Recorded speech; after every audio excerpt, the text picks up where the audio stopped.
Now, it's been a year since Samsung Electronics chairman Lee Kun-hee was hospitalized after a severe heart attack.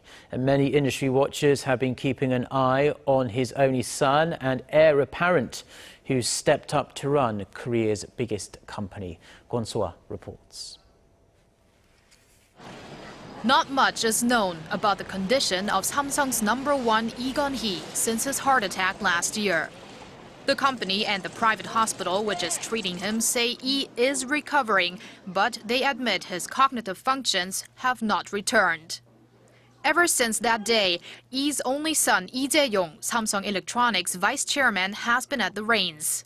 There have been speculation about a quick succession, but that never materialized. A recent survey of more than 24 analysts found a quarter thought Lee Jae would become Samsung's new leader this year, but more than 50% said that will not happen while his father is still alive.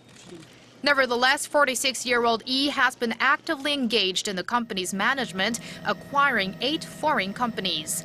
Lee met with global leaders such as Chinese President Xi Jinping and Apple CEO Tim Cook, which contributed to a cooling of the Samsung-Apple patent war. Under his lead, 4 less profitable units have been sold, and the construction of a massive semiconductor plant has been announced. Samsung Electronics suffered its worst performance in 3 years after Lee Kun-hee's hospitalization, but his son led Samsung's rebound in the first quarter, and experts expect even better in the second quarter. Samsung Electronics' operating profit will be increased from 5.9 trillion won to around 7.3 trillion won. It's mainly because of the growth in the Galaxy 6 and Galaxy S Edge, new products in Q2. Although Lee Kun-hee is said to be on the road to recovery, the lack of information about his condition suggests he won't be able to go back to his old role, so the spotlight will remain firmly on his son.